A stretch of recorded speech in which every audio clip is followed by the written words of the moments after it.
Você continua chamando isso de lealdade. Você continua chamando isso de amor. Você continua chamando isso de paciência. Mas vamos dizer a verdade, às vezes não é lealdade, é medo. Não é amor, é apego. Não é paciência, é fraqueza disfarçada de virtude. Você não está sofrendo porque as pessoas são cruéis. Você está sofrendo porque se recusa a se afastar quando sua paz está sendo drenada. O Buda não ensinou a passividade. Ele não ensinou você a suportar o desrespeito sem fim. Ele ensinou clareza. Ele ensinou o desapego. Ele ensinou a disciplina da autoconsciência. E aqui está a verdade desconfortável. Até que você se valorize o suficiente para se afastar, você continuará se voluntariando para o seu próprio sofrimento. Hoje não estamos falando de vingança. Não estamos falando de ego. Estamos falando de autorrespeito enraizado na sabedoria. Ouça com atenção. O apego faz você tolerar o que não deveria. O Buda foi direto sobre isso. Ele não decorou a verdade. Ele disse que o apego é a raiz do sofrimento, não o amor, não a compaixão. O apego. O amor permite espaço. O apego se agarra. O amor respeita. O apego teme a perda. O amor dá livremente. O apego negocia por segurança. O apego sussurra baixinho no início. Ele diz: se eles forem embora, você vai desmoronar. Ele convence você de que essa pessoa é a fonte da sua estabilidade, da sua identidade, da sua sobrevivência emocional. E uma vez que você acredita nessa mentira, seus padrões começam a cair sem que você perceba. Você começa a aceitar coisas que uma vez prometeu a si mesmo que nunca aceitaria. Você tolera a inconsistência porque, pelo menos, eles ainda estão lá. Você aceita ser ignorado porque às vezes eles te dão atenção. Você desculpa o desrespeito porque tem medo do silêncio que pode seguir se você falar. O apego faz algo perigoso. Faz você confundir alívio com felicidade. Quando eles mandam mensagem após horas de silêncio, você sente alívio. Quando eles pedem desculpas depois de te machucar, você sente alívio. Quando eles escolhem você depois de quase te perder, você sente alívio. E você confunde esse alívio com amor. Mas alívio não é amor. Alívio é o sistema nervoso se acalmando após o medo. O apego mantém você em um ciclo de medo e alívio. Medo e alívio. E você chama isso de paixão. Olhe atentamente para o seu próprio comportamento. Quando você está profundamente apegado, você analisa tudo demais. Você relê mensagens. Você interpreta o tom. Você monitora o humor deles. Você tenta prever as reações deles para poder se ajustar de acordo. Isso não é paz. Isso é ansiedade vestida de devoção. Por que você tolera isso? Porque você tem medo do vazio. Você tem medo de acordar e não ter ninguém para verificar. Medo de comer sozinho. Medo de não ser escolhido. Mas o vazio não é seu inimigo. É um espaço. E o espaço pode ser usado para reconstruir a si mesmo. Agarrar-se, no entanto, é sufocamento. Sufoca sua dignidade. Sufoca sua independência. Sufoca sua clareza. Quando você se agarra, começa a negociar seus valores. Você diz coisas como: talvez eu esteja esperando demais ou talvez seja assim que os relacionamentos são. Você baixa suas expectativas para corresponder ao comportamento deles, em vez de elevar seus limites para proteger sua paz. E lentamente, quase invisivelmente, você encolhe. Você fala menos sobre o que te incomoda. Você para de trazer problemas para evitar conflitos. Você silencia sua intuição porque ela ameaça o apego. É aqui que o sofrimento começa. O Buda ensinou que o sofrimento surge quando tentamos nos segurar ao que é impermanente. As pessoas são impermanentes. Os sentimentos são impermanentes. As circunstâncias são impermanentes. Quando você constrói sua identidade em torno de algo que pode partir a qualquer momento, você cria uma instabilidade constante dentro de si mesmo. O apego convence você de que perdê-los te destruiria. Mas o que realmente te destrói é ficar enquanto abandona a si mesmo. Pense nisso com cuidado. Ficar enquanto abandona a si mesmo. Toda vez que você ignora seu próprio desconforto para manter alguém, você está dizendo a si mesmo que a presença deles é mais valiosa que a sua paz. E a mente absorve essa mensagem. Ela começa a acreditar que você não vale a pena ser protegido. Quando você perde o poder de influência, perde a dignidade. E influência não é manipulação, é equilíbrio. É o entendimento de que você pode se afastar se seus valores fundamentais forem violados. No momento em que alguém sente que você não pode partir, a dinâmica muda. Não porque sejam maus, mas porque a natureza humana responde ao que percebe como seguro. Se acreditarem que você ficará não importa o que aconteça, a urgência em respeitar você diminui. Isso não é sobre fazer joguinhos, é sobre manter a estabilidade interior. Valorize-se o suficiente para fazer uma pergunta difícil. Se essa pessoa não escolhesse você amanhã, você ainda estaria inteiro? Se a resposta for não, então você está apegado de uma forma perigosa. Você deve ser capaz de amar profundamente sem depender inteiramente. Você deve ser capaz de cuidar sem desmoronar. Você deve ser capaz de se afastar sem perder sua identidade. O apego diz: eu não posso viver sem você. A sabedoria diz: eu prefiro você, mas não dependo de você. Essa diferença muda tudo. Quando você se valoriza, para de tolerar comportamentos que te forçam a implorar por clareza, respeito ou consistência. Você para de perseguir alguém que não tem certeza sobre você. Você para de provar seu valor para alguém que está indeciso. Se ficar exige que você encolha, se silencie ou compita por decência básica, então você não está ficando por amor, está ficando por medo. E o medo é instável. O medo torna você reativo. O medo torna você inseguro. O medo faz você comprometer padrões que uma vez manteve firmemente. A paz não pode crescer no medo. A paz grows quando você sabe que pode sobreviver à perda. A paz grows quando sua identidade não está ligada à aprovação de outra pessoa. A paz grows quando você entende que se afastar do desalinhamento não é rejeição do amor, mas proteção da dignidade. O apego faz você tolerar o que não deveria porque convence você de que perdê-los é pior do que perder a si mesmo. Mas essa é a mentira. Perder a si mesmo é sempre pior. Então, valorize-se o suficiente para se manter firme. Valorize-se o suficiente para suportar o vazio temporário em vez do desrespeito permanente.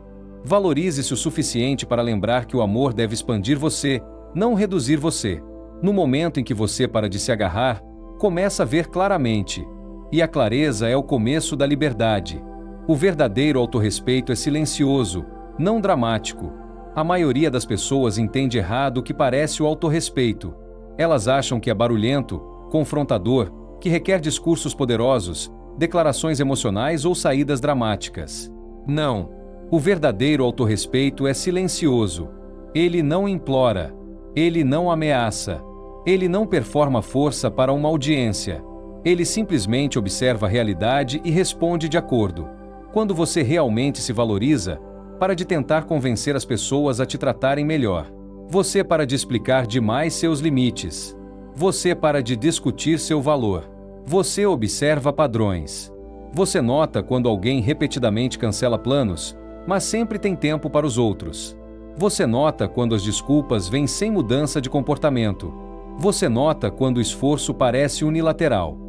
Você nota quando o respeito só aparece depois que você se afasta. E em vez de reagir emocionalmente, você ajusta seu acesso. Isso é autorrespeito. A raiva ainda é apego. Quando você explode, quando envia longas mensagens se defendendo, quando tenta ganhar a discussão, você ainda está investido na validação deles. Você ainda quer que eles te entendam. Você ainda quer que eles mudem. Mas o autorrespeito não persegue o entendimento. Ele aceita a informação. Se alguém mostra inconsistência, isso é informação. Se alguém mostra descuido, isso é informação. Se alguém repetidamente cruza limites, isso é informação. Você não precisa dramatizar isso. Você precisa processar isso. Reações imaturas são barulhentas. Limites maduros são silenciosos. A pessoa que não tem autorrespeito fica e discute por melhorias. A pessoa que se valoriza silenciosamente se reposiciona.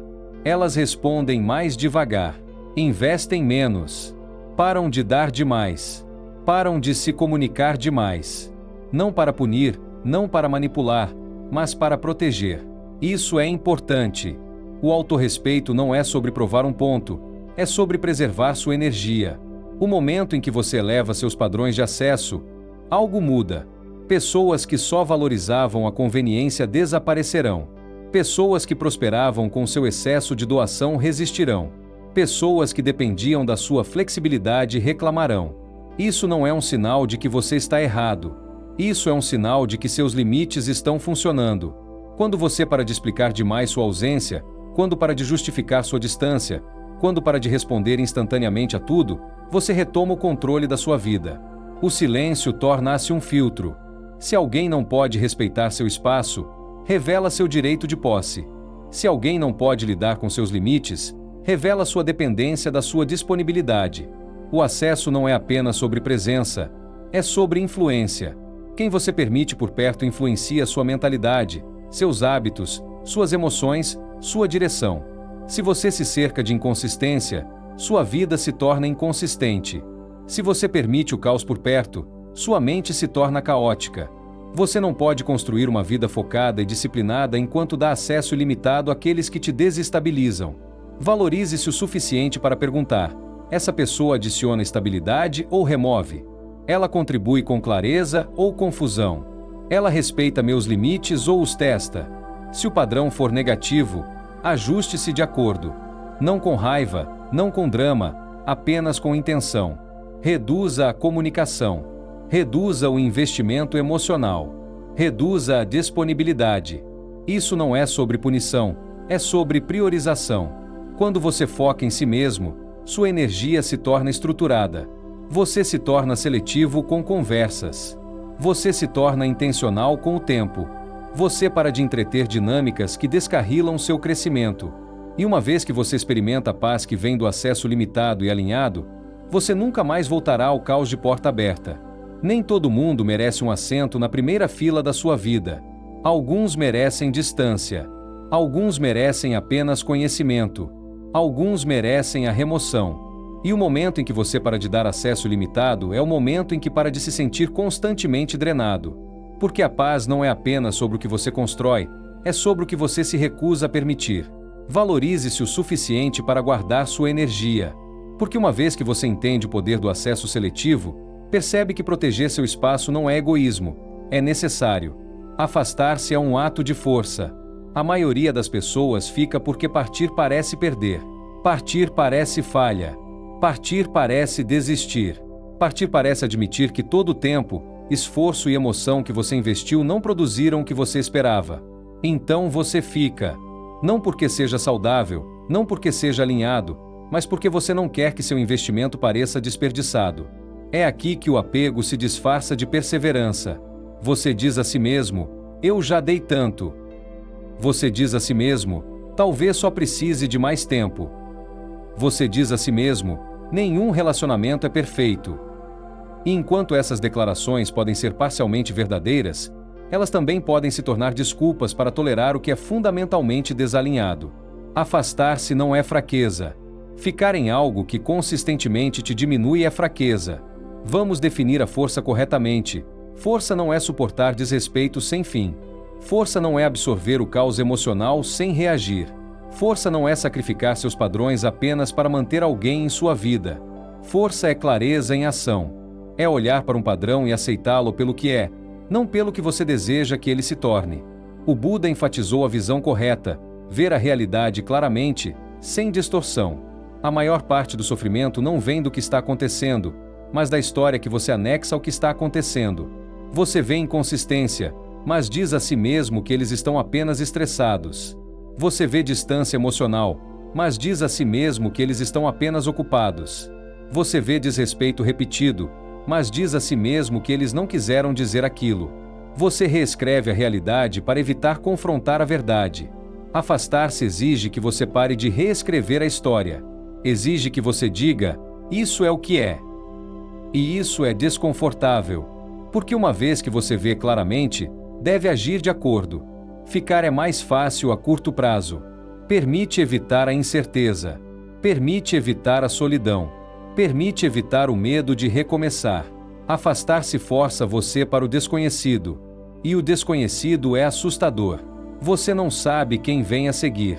Você não sabe quanto tempo ficará sozinho. Você não sabe como se sentirá semanas a partir de agora. Mas aqui está o que você sabe. Você sabe como se sente agora. Você sabe a ansiedade. Você sabe a exaustão.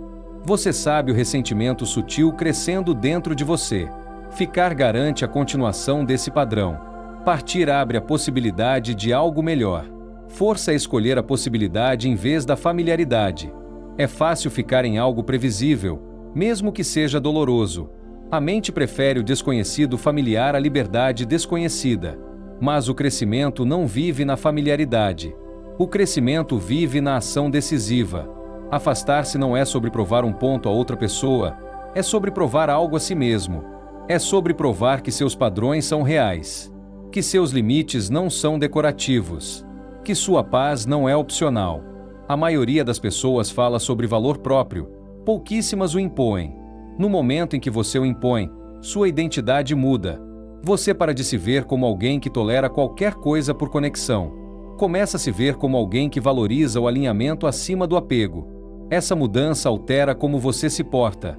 Você fala diferente, responde diferente, escolhe diferente. E começa com uma decisão difícil. Vamos abordar outra verdade desconfortável. Às vezes você não está ficando porque os ama. Você está ficando porque tem medo de que, se isso não funcionar, talvez nada funcione. Você teme que essa tenha sido sua chance. Teme que essa tenha sido sua melhor opção. Teme que se afastar signifique começar do zero. Mas o zero não é fracasso. O zero é um recomeço. E recomeços são poderosos. Quando você se afasta do desalinhamento, retorna para si mesmo. Você recupera a independência emocional. Recupera a clareza. Recupera o controle sobre seu tempo e atenção. Estar em desalinhamento corrói lentamente a confiança. Afastar-se a reconstrói. Sim, vai doer. Força não significa ausência de dor. Significa disposição para suportar a dor temporária por uma paz a longo prazo. A dor de partir é aguda, mas curta. A dor de ficar em algo doentio é surda, mas constante. Uma te fere uma vez, a outra te fere diariamente. Afastar-se também força você a confrontar seus próprios padrões. Força você a perguntar por que tolerou o que tolerou. Força você a examinar suas tendências de apego. Força você a reconstruir seus padrões conscientemente, em vez de emocionalmente. Isso é crescimento. E o crescimento nunca é confortável, mas é necessário. Você não pode levar sua vida enquanto se agarra ao que te puxa para baixo. Não pode construir um futuro disciplinado e focado enquanto gerencia constantemente a instabilidade emocional. Afastar-se não é destruição, é alinhamento. É dizer, isso não combina mais com quem estou me tornando. E essa afirmação requer coragem. Porque quando você se afasta calmamente, sem ódio, sem vingança, sem drama, você demonstra algo raro, demonstra autocontrole. Você não está partindo porque perdeu o controle, está partindo porque o ganhou. Essa diferença importa. Você não está escapando da dor, está escolhendo a paz. Você não está desistindo, está subindo de nível. A força não é medida por quanto você pode suportar, é medida pela clareza com que você pode decidir. Então, se você vê o padrão, se sente o desalinhamento, se sabe no fundo que ficar exige encolhimento, silêncio ou compromisso constante, então se afastar não é fraqueza. É o autorrespeito em movimento. E uma vez que você experimenta o poder de escolher a si mesmo, nunca mais confundirá resistência com força. Focar em si mesmo muda toda a sua energia.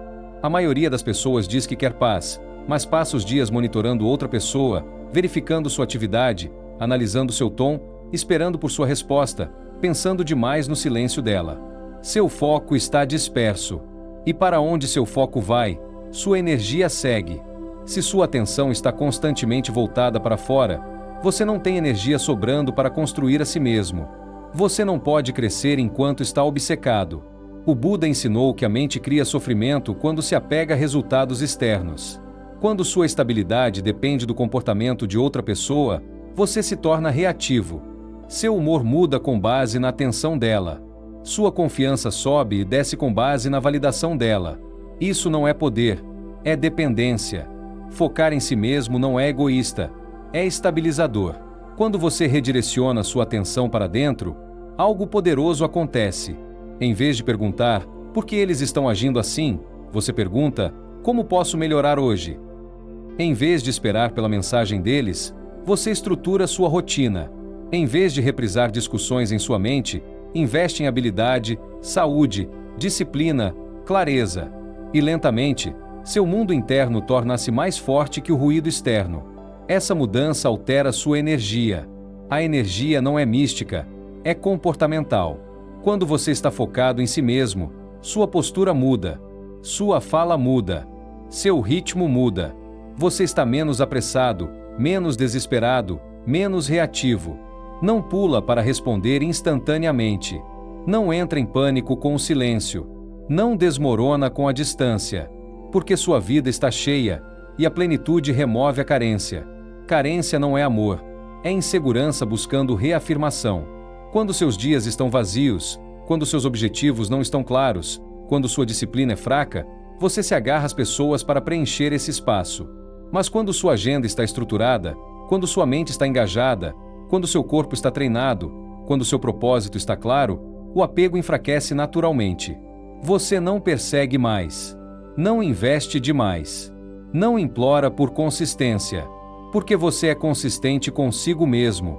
No momento em que você acredita que é o suficiente, para de negociar seu valor. E no momento em que para de negociar seu valor, é o momento em que seu poder retorna. Caminhe com calma. Mantenha-se firme. Construa intencionalmente. O tempo de focar em você é agora.